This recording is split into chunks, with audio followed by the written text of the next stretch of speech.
Hey guys, welcome back to Coal Country Homestead.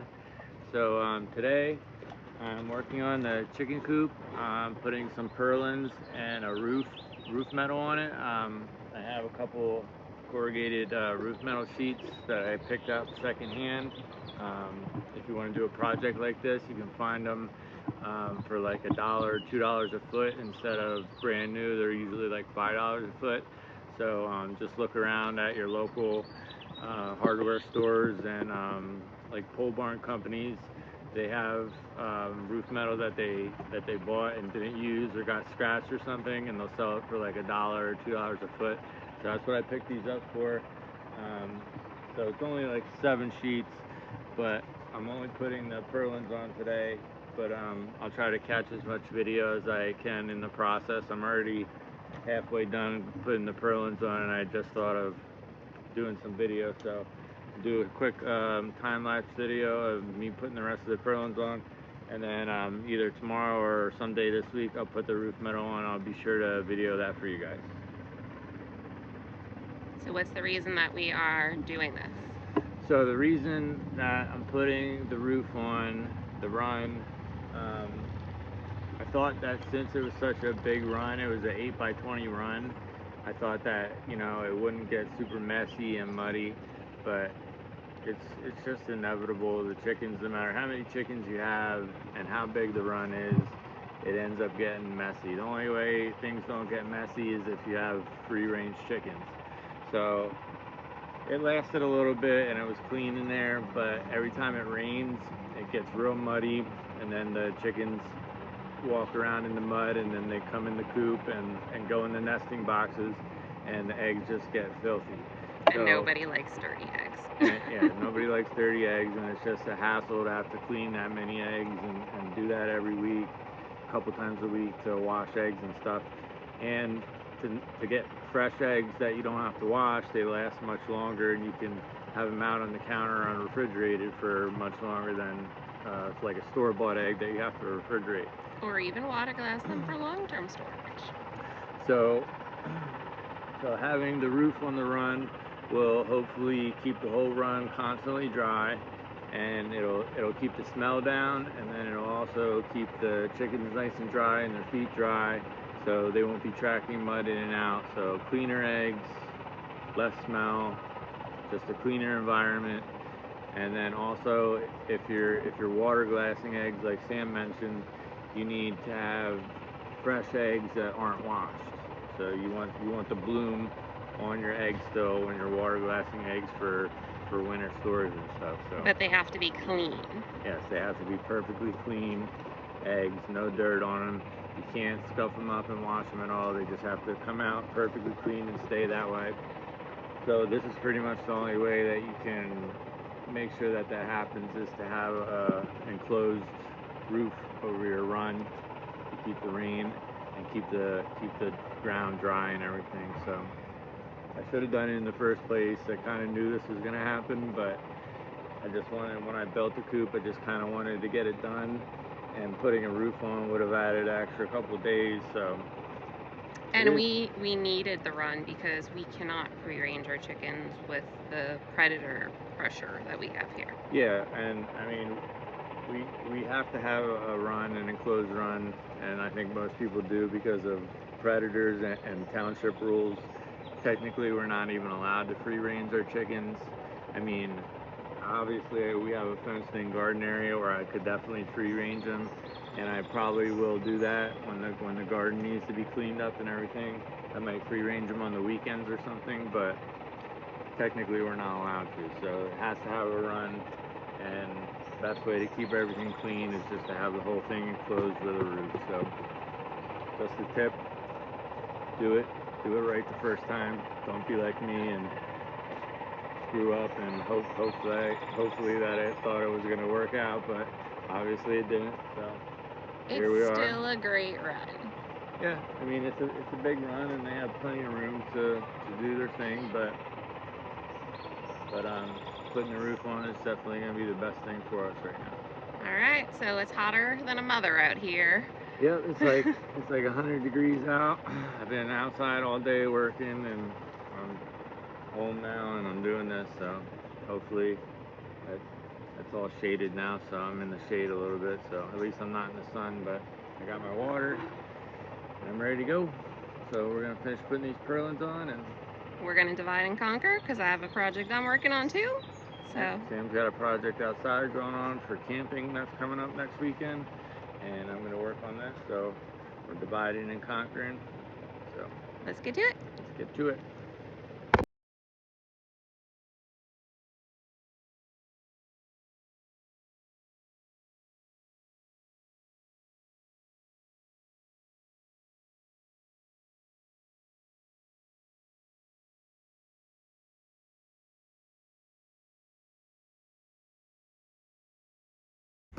Alright guys, so let's go check out progress so far. I pretty much got all the purlins on. Just have to do a few more small extender pieces. But as you can see, got my foot overhang, and that's going to help keep the existing structure dry and help the wood last longer. It'll pretty much match up with this overhang when I'm done with it.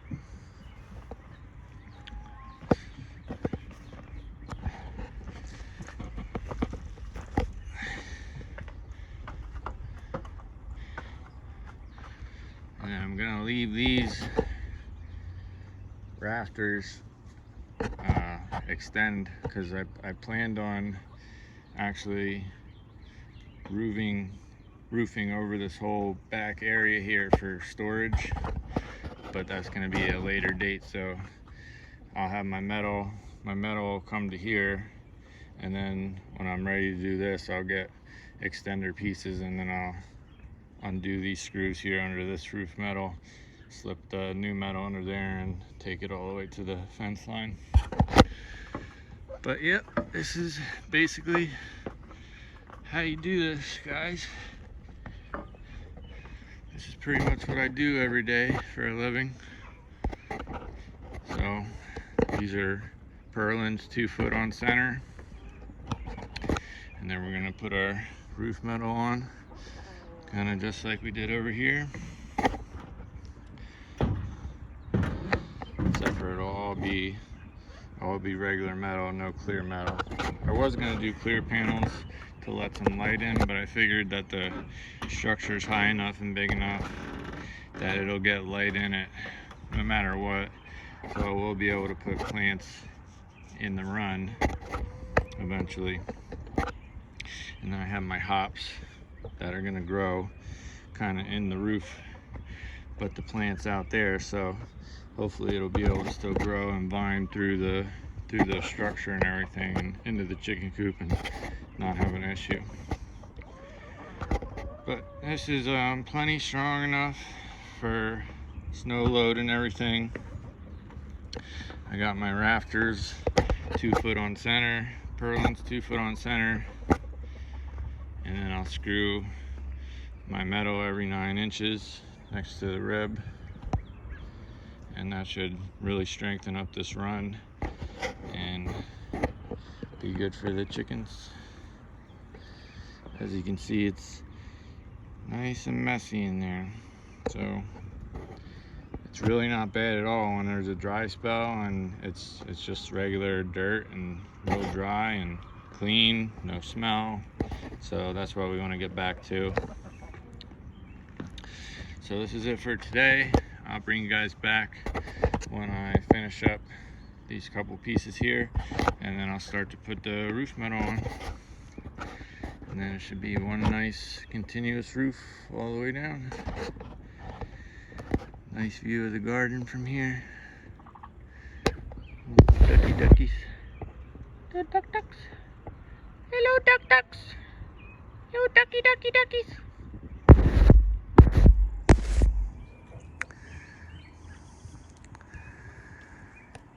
Yeah, this is a nice view up here. Alright guys, well, like I said, I'll bring you back when I finish this up and put the roof metal on. hope you got something out of this. If you have any questions about how to do this kind of thing, just let me know in the comments. I'll be glad to answer any questions that you guys have. Like I said, I do this for a living, so it's pretty much what I do every day. Stuff just like this, building pole barns. All right, we'll see you when the roof metal comes back.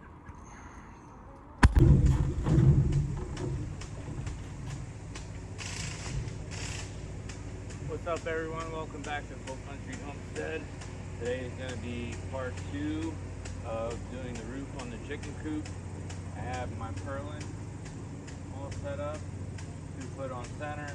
I have 10-foot sheets of corrugated metal that we are going to put on here. And the standard practice that we do is to leave our metal overhang our face board by 1.5 inches.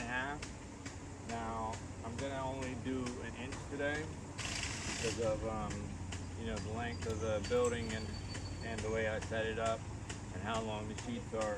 So to make it even with the existing metal, it's gonna be about 1 inch. It's not gonna be perfect, but that's okay.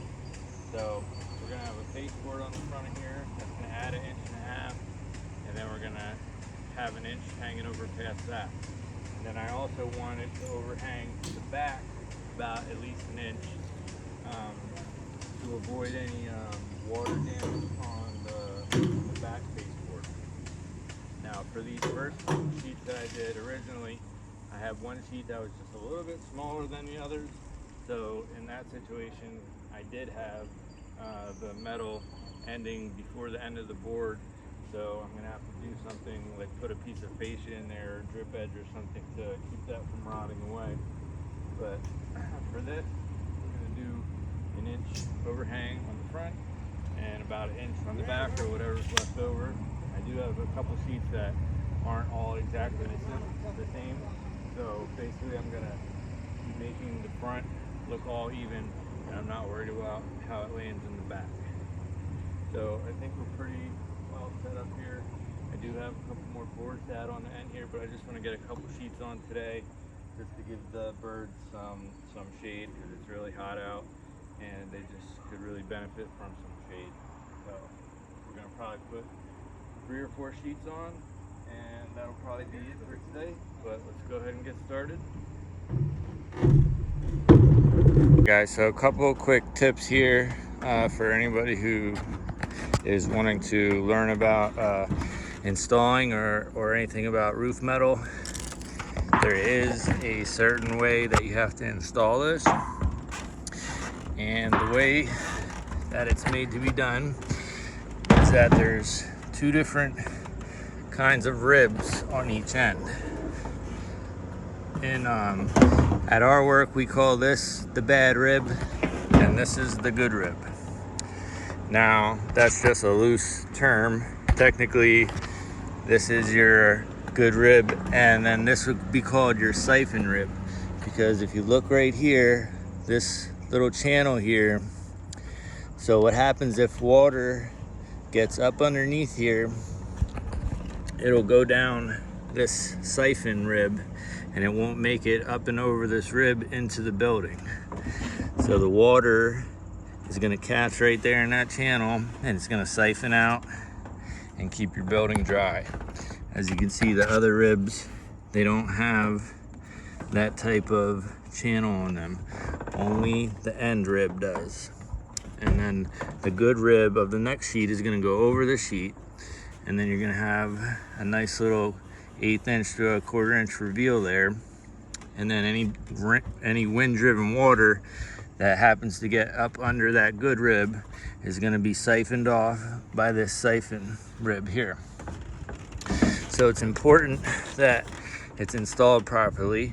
I see, you know, a lot of people confused about which way to overlay the sheets, and sometimes I see people putting this siphon rib over top of the good rib, but the good rib goes over top of the siphon rib on every sheet. So I'm going to show you that as I do it. The other trick is to get a pencil mark on each side of your first sheet. So you see that pencil mark there? So what that's gonna do is tell me where I want to place my sheet for my overhang. And normally you could do this two ways. You could snap a line on this board all the way down the building, and then you could follow that line with your pencil marks all the way down, which is a pretty standard practice, and it works very well to keep your roof metal straight and your overhang nice and straight. But what I like to do is to just measure my overhang with my tape measure as I go, and that kind of lets you kind of do it a one-man job instead of needing somebody to help you snap a line or get marks or anything like that. I mean, you could still do it with one person. You could use a nail and your string line to do it, but I just find it with a short building like this, it's real simple just to measure it as you go, and it still stays nice and straight. So I think we're ready to get started here. Oh, the other thing is the way you screw it. So you want to put a screw at the start, right behind every rib, starting with your first rib, and so on and so on and so on. And then on the end of buildings, sometimes people put, you know, two screws or whatever, and that just keeps it from pulling up from the wind or anything. The other way to do it is to put screws through the ribs, which, I mean, we don't do that where I work, and the manufacturer of this metal recommends to do the screws like this. Some companies do put them through the ribs with like 2-inch screws instead of 1-inch screws, which is fine. But what that's going to do as well is that's going to end up stretching your sheet, because you're pushing these ribs down and you're lengthening your sheet as you do that. So that can be a factor when you install it like that. So we got 2 sheets ready to go here. So we're gonna get started, and I'll show you how we do this. Today we're gonna be using 1-inch roofing screws, and the way these screws work is they have a rubber gasket on them, rubber washer, and you want these screws down tight enough to where it just compresses that washer. You don't want to smash that washer. That's one of the problems with metal roofing, is that the way people install these screws is how your roof ends up leaking quicker than it's supposed to. So if you install these properly, these might last, 20 or 30 years. But if you smash them down and compromise the washer right off the bat and crack it, it's going to be exposed to the sun and the elements more, which is going to dry rot it and eventually decompose that washer to the point where you're going to lose your water tightness. So it's important to be careful when you're installing them. A lot of people use an impact gun. If they're used to doing this, you can use an impact gun and it'll work just fine. If you're new to it and you're worried about that, you can use a drill with you can figure out the setting, and you can adjust your setting to only go in as far as you need to, and it won't over compress your washer. So if you're worried about it and it's the first time doing it, I probably recommend trying it with the drill. If not, you're going to be going back and forth with your impact, trying to mess around and tighten, loosen, which is normal as well. But if you over tighten it, you just want to back it off a little bit. If it's not tight enough, you want to crank it down a little bit. So we're going to get started here.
I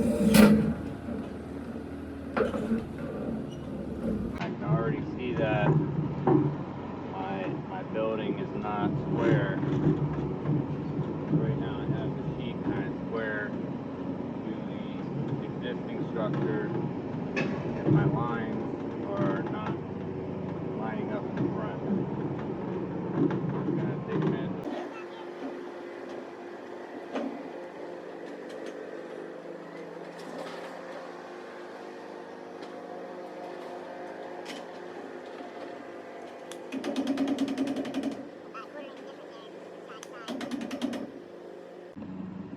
So I guess you gotta decide what you want here. If you want your roof metal square to your building, to your existing structure, or you want your roof metal square to the structure you're working on.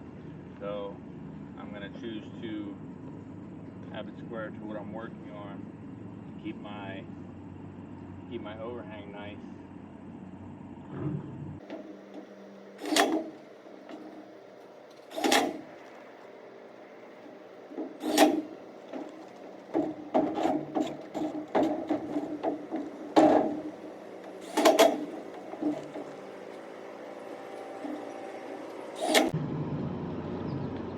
So the other thing about doing roof metal is you don't wanna punch your roof metal or drill your roof metal or even really try to mark it out. I mean, technically you could if you absolutely built your building completely perfect and everybody involved did their job properly. It should always be 2 foot on center, and your purlin should be going nice and straight down the building. But that doesn't always happen that way. The purlins end up kind of wobbling back and forth a little bit, giving an inch or so. So you don't really want to mark out your roof metal and drill it just in case, you know, the situation happened where your purlin didn't land at one of those marks and you're putting a hole in your metal where there's not a piece of wood. So the way that we do it is we go to our good rib and we find our purlin. We go right to the center of that purlin, put a screw in, so on and so on, until we have all of our screws in on our good rib side. And then the easiest way to do it from here is to come over to your siphon rib or your bad rib, come over from your purlin straight to the middle, and you're going to put a screw right down there in the middle. And then from there, you're able to eyeball over, and if you're decent with your eye, you can make a nice perfect straight line, no problem. Some people have trouble with this at work, but normally it takes a little bit to get used to. But pretty much every guy that does it has ended up being able to make a nice straight row eventually. Some people are better at it than others, but these are the screws on your building that you're not really ever going to see. So as long as they're somewhere within that 3.5 inches on that board and not putting a hole in your roof, then it's not going to be a big deal. Now, you definitely don't want to do this for your sidewall metal, for your eaves or your gables. You definitely want to mark those with a pencil all perfectly on layout, and then you want to either punch those with a punch gun, a modified nail gun turned into a punch gun, or with a scratch awl. Sometimes I use a scratch awl at work if our punch guns aren't working properly. But basically you can go through about 10 sheets with a punch gun or a scratch awl. But you want to make sure all your sheets are perfectly even on your pile. You kind of want a 2x4. If you're using a hand punch, you kind of want a 2x4 at every mark, so that when you're punching through, you're not vibrating the metal up and down and have something solid to back into. You just want to get all your sheets out perfect. Then you want to do your layout, mark them with your pencil, and then you want to vice grip them so that they don't move, and then you can start using your punch to get your holes. Now, you might be thinking, well, why don't you just drill it with a drill? Now, I've seen people do this, and the problem with it seems to be that down the road, using a drill causes that hole to eventually rust, and then you got a problem there, because you got rust that's gonna penetrate through your screw and then eventually cause a leak. So if you're punching with a punch, you're not actually shaving the metal, you're keeping the integrity of the paint and everything along with it. You're just putting a hole in it. You're not actually drilling through it and causing the paint to expose bare metal. So that's the situation with that.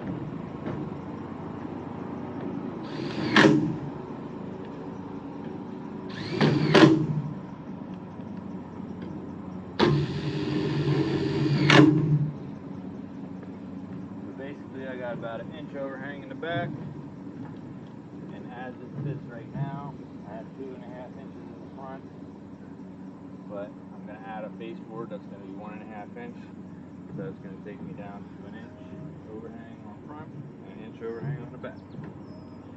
So we got our first sheet there. Now what I'm going to do for my next sheet is I'm going to line my good rib up here with my last piece of metal, and on the siphon rib or the bed rib, I'm going to mark 2.5 inches.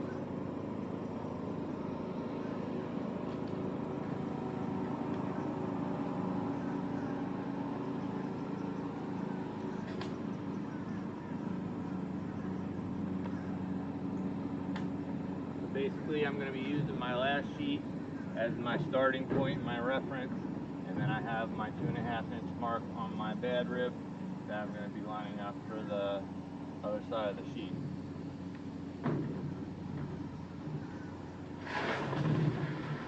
Oh, bird.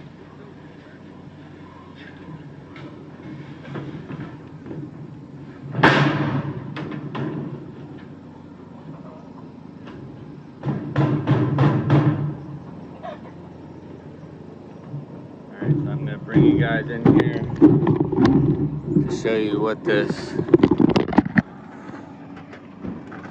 overlay looks like. So basically, your siphon rib is going to be underneath your good rib.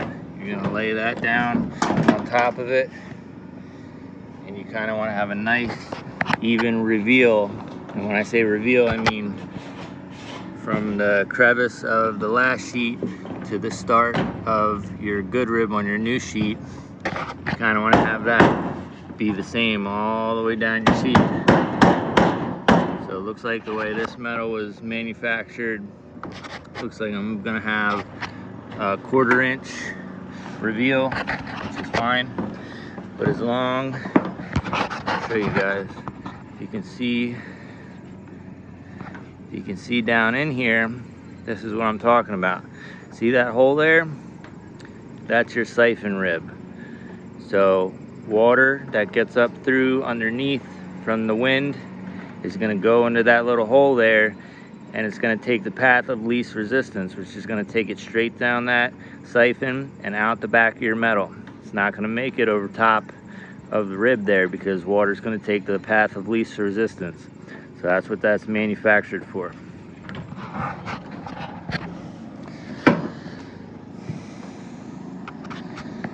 All right. Get our sheet nice and even there.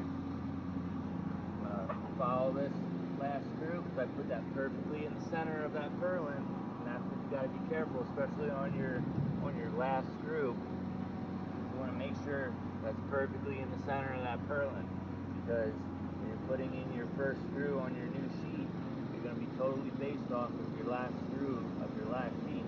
That's why it has to be perfectly centered there.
up here. This is where things get a little bit tricky.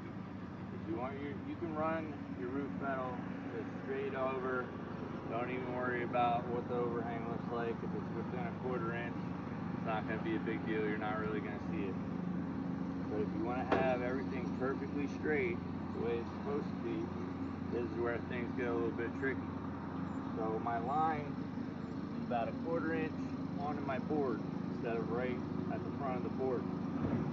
So the way I'm going to adjust that, I'm going to pick up in the center of the sheet here until my line moves to where it needs to be. And I'm going to put my screw in. Now there's only a certain amount of adjustment that you can make on these sheets without having a bubble or something that you're not going to be able to screw out of.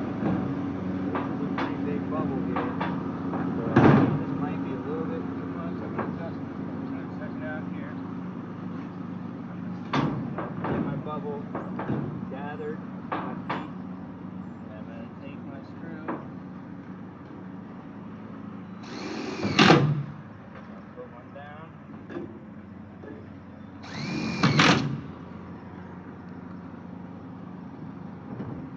Like I was able to get that where I needed it to be, so it worked out nice.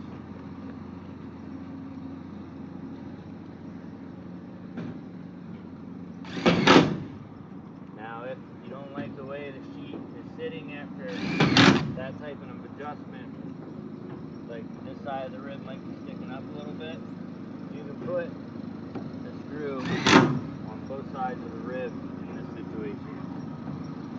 Keep everything where you need it to be.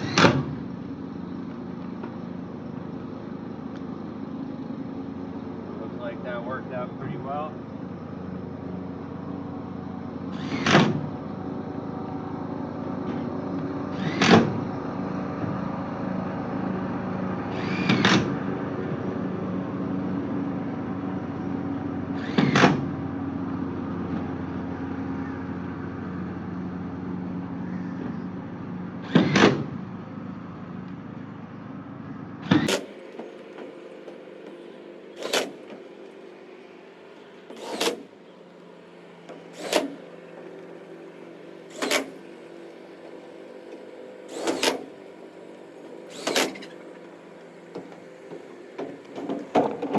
Go over what just happened there.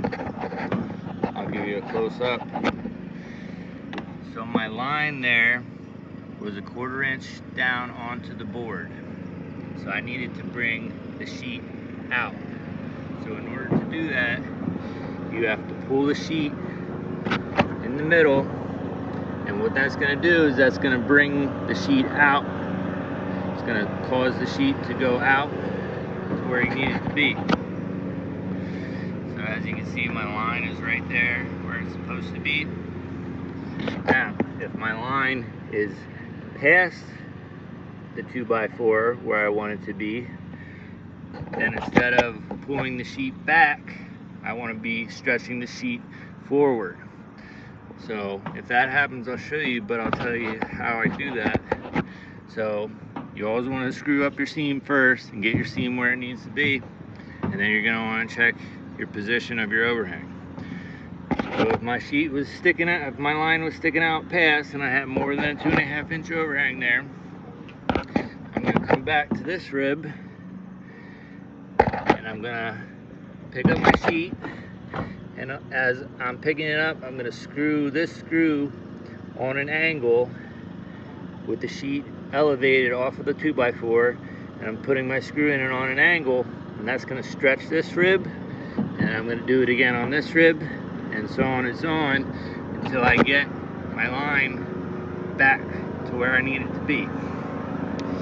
So if that happens, I will show you in person, but hopefully you understand what I meant by that.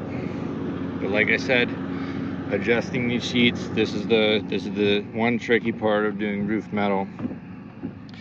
But basically, if you build your building correctly and you make sure your roof is 100% square, which I know some companies do, but a lot of companies don't. But if your building was 100% square, you wouldn't have to adjust anything basically.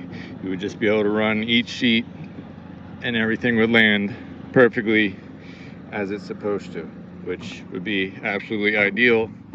But a lot of people tend to think that putting all those extra steps in is just a waste of time, when there's tricks to do it this way without actually squaring your building.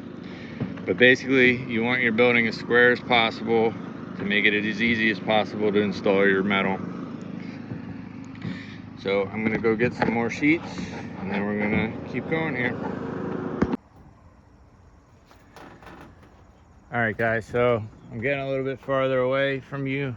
Hopefully you can hear me now. I have a microphone on, so that also might make it a little bit loud when I'm screwing. So if it is, I'm sorry. I'll try to adjust that in editing. But we're gonna go through here and put these last 2 sheets on for today, and that's gonna be it.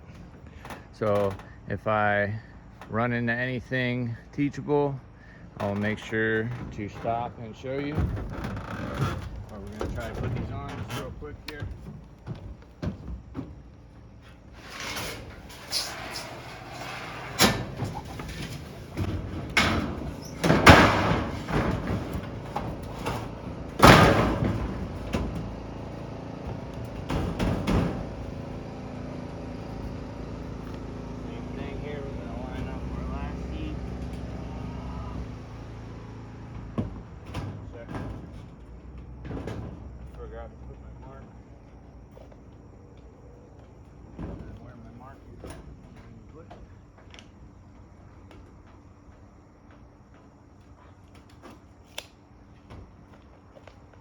Looks like we're right on.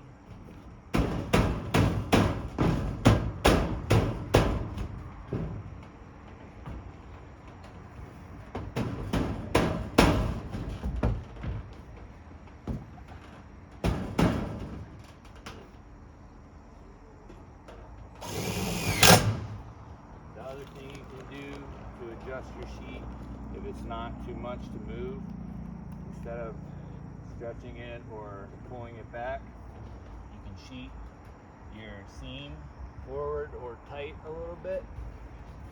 So for this one, I just kind of cheated it just a little bit farther than 1/4 inch. Get my line where it needed to be.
guys what we do here for that situation. To bring this line down back to the board, I'm going to want to stretch my sheet. So the way we're going to do that, pick this sheet up like this. Probably only need to do it here. I'm going to hold it up, and I'm going to be drilling on an angle.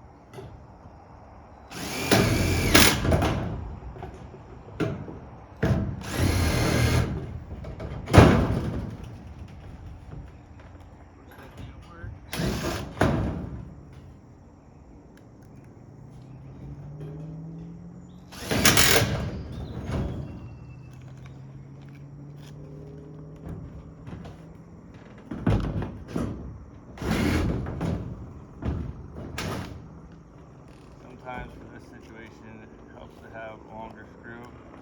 I do have a long screw here.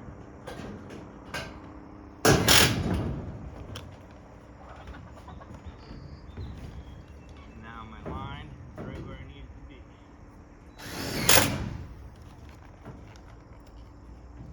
And we can screw up the rest of the sheet.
So basically my line was just a little bit past the board, which it wasn't enough to really worry about, but just for the sake of teaching, I went ahead and adjusted it.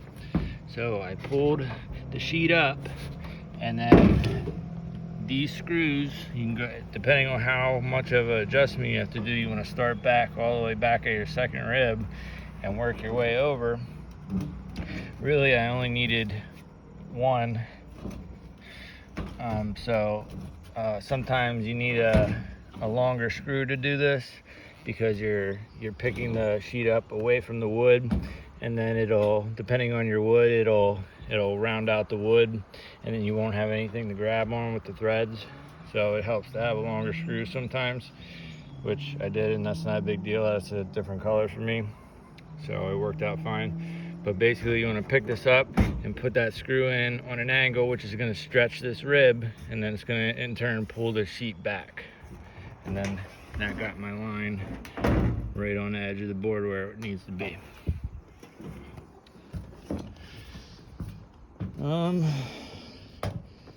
So really I can only do one more sheet if I wanted to, but I think we're gonna call it a day for today and continue this on another night. But yeah, it looks good so far, and the chickens are gonna enjoy all this extra shade that they're gonna have tomorrow. But as you can see, the screw lines, just eyeballing the screw lines, they're nice and straight. Like I said, nobody's gonna see these, so they don't have to be perfect, but just eyeball them as good as you can, and they should look just fine. But like I said, guys, I hope you guys are learning something from this. If you have any questions about this kind of stuff, feel free to ask in the comments. I'm trying to do my best to teach every little tips and tricks that I know as we go along here. I know this isn't much of a building or anything, but still enough to help somebody out with their DIY projects and stuff. So hopefully you guys are learning from it, and I enjoy teaching it. So we'll call it a day for today, and we'll pick this back up on another night. All right, guys, so welcome back. We're gonna finish up this roof metal today. I have 2 and about a foot of sheets to put on yet. So I did notice that for some reason, I don't know what happened, but the last sheet that I got is about 2 inches short compared to the other sheets. So hopefully it'll be enough to still cover this last back purlin. If not, I will have to put a piece of metal over top of the wood before I put the cut sheet down, just to protect the wood. But that's not a big deal. It's only going to be about a foot. But we got 2 full sheets left to do. So I'm going to put you on time lapse, and we're going to do those real quick. If something teachable happens, I will slow down the video in real time and show you guys.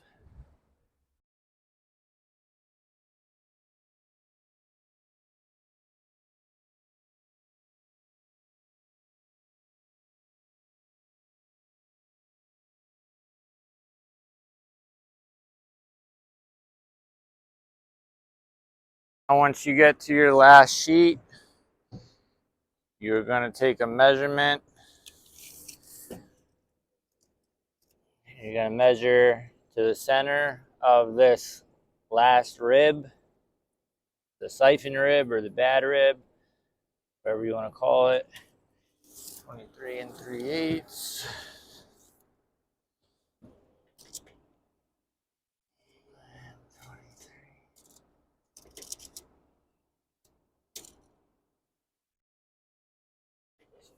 Three.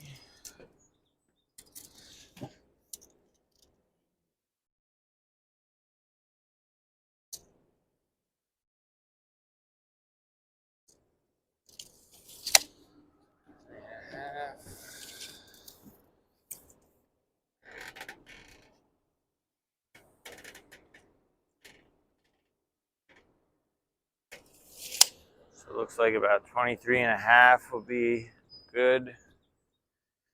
That'll take me to the end and give me a little bit of an overhang. It doesn't have to be perfect in this situation. If you're doing an actual building, what you would want to do before you get to the end, so say you're 4 sheets away, or pretty much as far as you can reach your tape out, so about 14 foot, you want to start taking measurements, and you want to start pulling measurements from the end of your building to your bad rib, the center of your bad rib, and you want to get an idea of how square your sheets are to your structure, because on a normal building, you're going to want to put a rake trim or a corner piece over top of the metal, and you want that rake trim to be as even as possible with the ribs on your roof metal, or else it won't look good. So in order to fix that situation, if it were out of square, you would be either stretching or pulling back one or the other side of the sheets to get your measurement as perfect as possible. And you want to be somewhere within like a 1/2 inch. I try to get it as perfect as possible when I do it, but sometimes, you know, a 1/4 inch, you're not really going to see anything like that. But with this situation, I'm not worried about that. So I'm just going to call 23.5 good. And we're going to get that sheet and then cut that and put that on, and then we'll call it a day.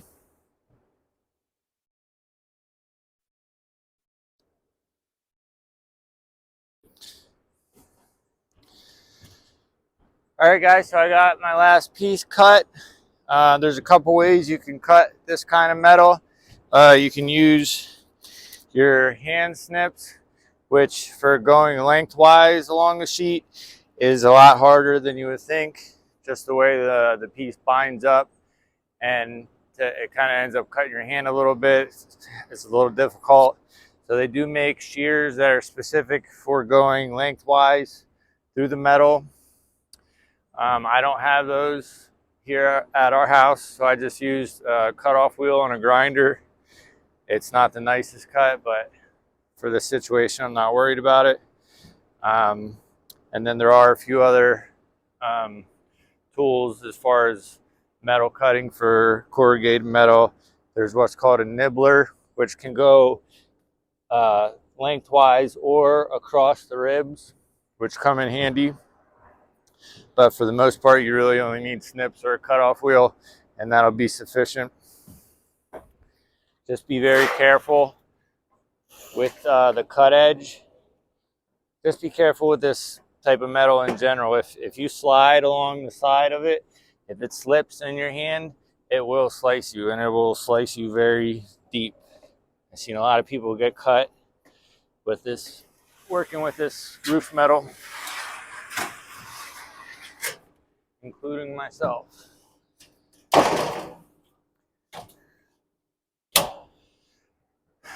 Yep, so this is what I was afraid of.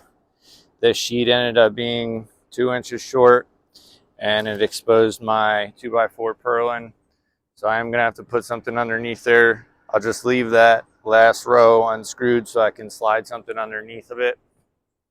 But for the last sheet, if the rest of your roof metal was where it needs to be, and you took some measurements, then you shouldn't really need to worry about placing your last sheet, besides just looking down the edge and trying to kind of get it even with the edge there. You just want them to be even up top here. And I'm just going to make sure this side is nice and tight here, because this is my long side.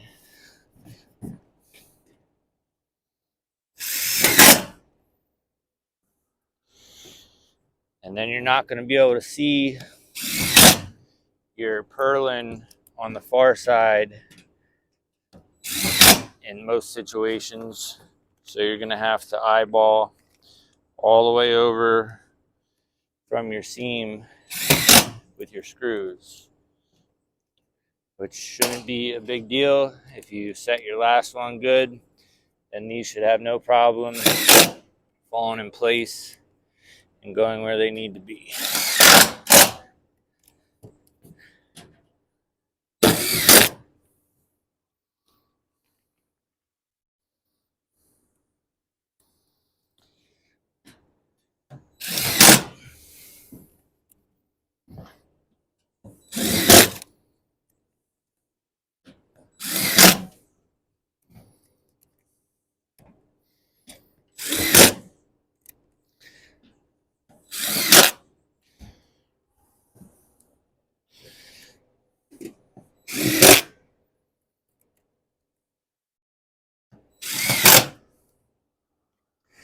And there we have it. We are finished with this project. Well, not quite. I got a couple cuts to make off wood. I'm going to leave these 2x4s off the back here for future. These 2x4s here that I have off the back. My original plan was to take this roof metal all the way to the fence line. That way I had a lean-to off the back of the chicken coop where I could put like my lawn stuff, like my wheelbarrows and stuff that are rusting out in the rain and whatnot. But that's going to be a future project. So for now, I'm just going to leave these 2x4s there the way they are. That way I have something to frame to when I do end up doing that project. And then, like I said, this piece ended up being about 2 inches short, which I had the same problem when I did the original roof over here, which I still haven't put anything there to protect that wood, and it's, as you can see, it's starting to deteriorate. And then other than that, I think it turned out real nice. As you can see, my screws all line up real nice. I do have one different color sheet, which I'm not going to see this roof, so it's not a big deal. Underneath, they're all the same color. But one thing I wanted to note is that if you watch this entire video and you saw the beginning at all, or when I was climbing around before the roof metal was on, you probably saw me kind of wobble a little bit and lose my balance because the structure itself was moving so much because it didn't have anything holding it together. It was just 2x4s and a little bit of framing. After I put just even 1 or 2 sheets on, I mean, I can shake. I mean, I'm going back and forth right now, and it's not even budging. I mean, the way the metal strengthens up a building is just crazy how much sheer strength it adds to a structure. Each one of these screws adds a certain amount of strength each time you put one on, and then the whole sheet together across all your framing just really strengthens up your structure. So this is going to be real strong for storms and wind, and this should have no problem carrying a snow load at all, and the sun should melt all the snow right off and it'll go right off the back. I'm not worried about it at all. But I think it turned out pretty good. I'm glad it finally got done. The main thing, I'm going to get down here in a second. I'm going to show you my overhang. But as you can see, my overhang looks absolutely mint. And that's a professional overhang right there. And that's what you want on any type of post frame structure when you're doing roof metal. You want your overhang to look nice and clean for the customer or yourself. And it just when you're underneath and you're looking at that, it just adds so much quality to have a clean, nice overhang on your roof line than to have, you know, people that do it all wavy and crazy looking and don't follow these simple tips and tricks that I use to install the roof metal. But like I said, guys, if you have any questions, feel free to ask in the comments.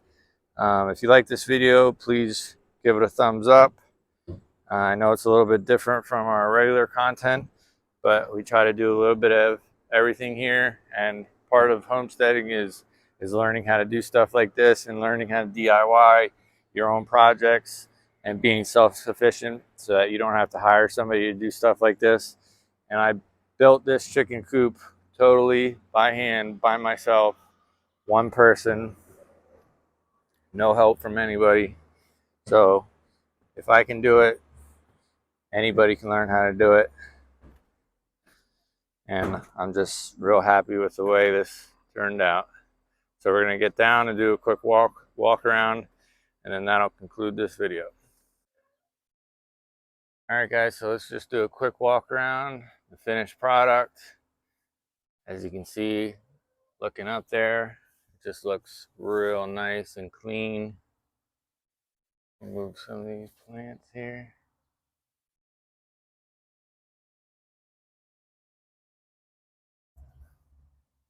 There you go. Nice look at the overhang. It's nice and straight.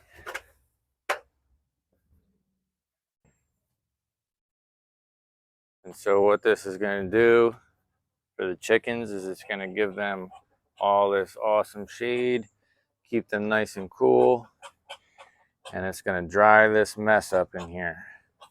So this side of the coop is all wet and yucky from the rain today, and this side is starting to dry up and look a lot better. And once this all dries up, I'm going to shovel some of this old manure out, compost it, put fresh shavings down real deep, and that should last, you know, months instead of days or weeks like it used to. But like I said, guys, I built this totally by hand, all by myself. I think it looks really good. If you have any questions on anything about the whole entire coop, roof, or existing structure, anything, feel free to ask. But I hope you guys learned something. I hope this helps somebody. I enjoy doing it, and hopefully you guys enjoyed it too. So we'll catch you on the next one. See you later, guys.